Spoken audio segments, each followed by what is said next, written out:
ShiftUp has finally posted the Crust kit, so let's talk a little bit about if it's worth pulling for her or not, and in my opinion if you should be completely skipping or what's going on with this. Now first of all, before we start, as usual, thank you to all my patrons in YouTube and on Coffee. You can join them with the links in the description down below. Love you all bastards.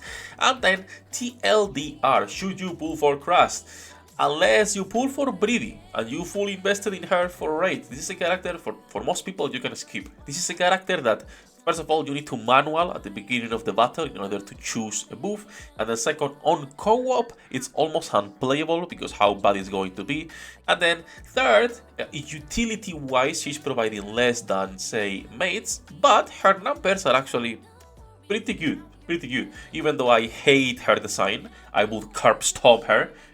No regrets, I'm gonna be honest. She reminds me of Rey. It's characters that do nothing in this game. To me, again, like I was saying, there is some bias in here. People know it. It is what it is, okay? It is what it is. I am starting to really hate this character, but I'll try to keep my BS out of here. Buff-wise, as a buffer, she's actually pretty good. It's actually pretty decent. Let's talk a little bit about her kit. Leave a like, subscribe, probably get to the channel, and let's get started. So, first of all, supporter B2 water rocket launcher, 20-second cooldown on her skill. So that's pretty good already. We do need some support for sustain and for distribute damage. She's more of a distribute damage, by the way. When it comes to sustain, we're talking about someone doing less for you than I think even Rosanna.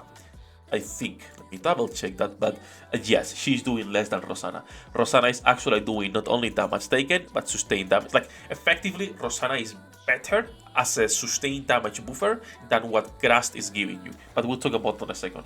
So it's only for distribute damage. If you didn't pull for Breedy, if you don't have SBS build, if you don't have your Quincy build, like all of these characters, you should not be pulling for Crust. If you have them, however, fantastic support. So going into the skill itself, first of all, both states, distribute and sustain, will be automatically extended when you full charge and out of that state. So that's nice. Second, when the battle starts, if you land 3 attacks without full charge, you enter Maillard status. Maillard is distribute damage. If you land 3 attacks with full charge for more than 1 second, depending the as, you enter Blanching status. Blanching is basically the sustained damage buff, which is pretty bad. You do not want to do this. You want to always go for Maillard. That's like the only one. You're also getting a 10% increase of caster's attack, which considering this is a support, is not amazing, but it's a 10%, we take it. So that skill is like simple itself. The problem with this skill is it's just like characters like Rogue. It's a skill that most players don't read. Most people don't read. So if you were to just put her in your team and leave her on auto, she will never get either buff. This skill is wasted. Meaning this is a bad character for people who usually, or for the most part, play on auto and don't understand character kits. Unless for some reason you like her, then in that case, go get her, right, I guess. Now, skill 2 is pretty similar, reliable cooking. You will be able to either spam, right, shot, or full charge, but you are getting the same thing. It doesn't matter what you do, you're getting the same thing. If you full charge, you're gonna be getting reliable cooking, defense increase, right, 10% of the casters for 10 seconds, and dispels 1 debuff. Or if you do without full charge, 3 attacks, you will be getting exactly the same thing. You can only get 1 every 10 seconds, you can have 100% uptime on this. I am not sure if you will be able to constantly dispel buffs. You will be able to have this not 100% uptime because you need to reapply it the moment it goes out. But still, it's gonna be like a 99% charge time if you are doing attacks without full charge, right? So it's pretty good. You are getting 10% increase in defense. It is not the best stat, but you are dispelling 1 debuff, and also this is giving you a 20% increase attack when you enter the full burst. Now, something really important, as you can see on everything here, this is a character you don't even need high investment on because there is no final modifiers. So even for raids, this is a character that's gonna be cheap to build. You just need to get the overload gear to level 0. You don't really even care what she's getting. So that's nice in that regard.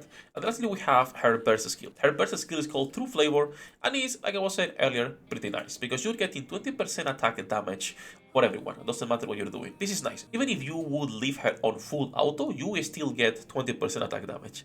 And now, the other stuff. If you are on distribute damage status, aka Maillard, you are getting 60% increased distribute damage for 10 seconds.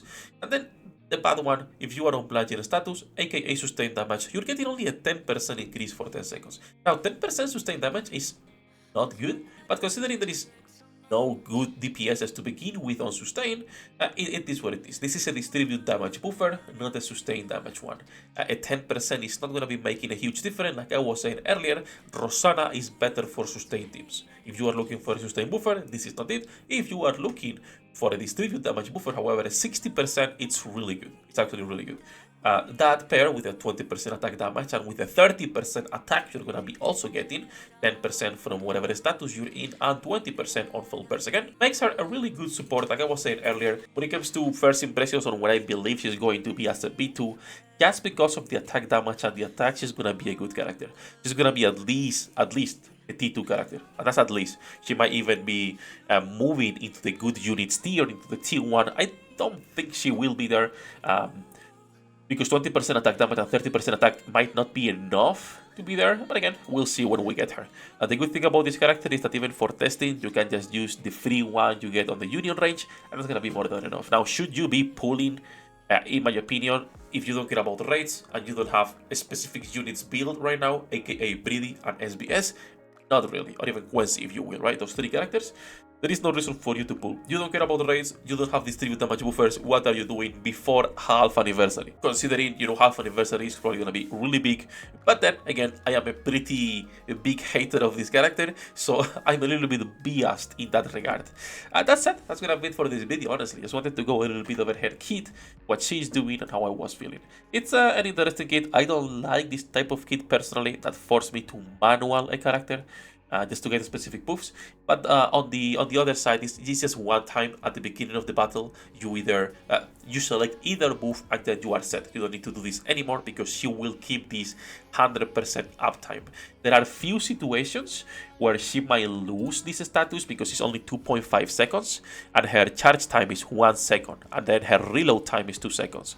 So that would be like the only situation where you need to be careful, where she is reloading and then maybe the boss is also disappearing somewhere and teleporting. There you might be losing your buff, meaning you have to manual her. So to me, it's a character I'm not interested in manualing ever. So even if we pull her, we'll do 2 multis tomorrow, 3 multis. We are not building her. That's it. That's gonna be for this one. We're gonna be live tomorrow doing viewer pulls. If you wanna join us, feel free to drop by. Have a great time. We'll be testing her as well live. As usual, love you all bastards. Have a great day and see you on the next one.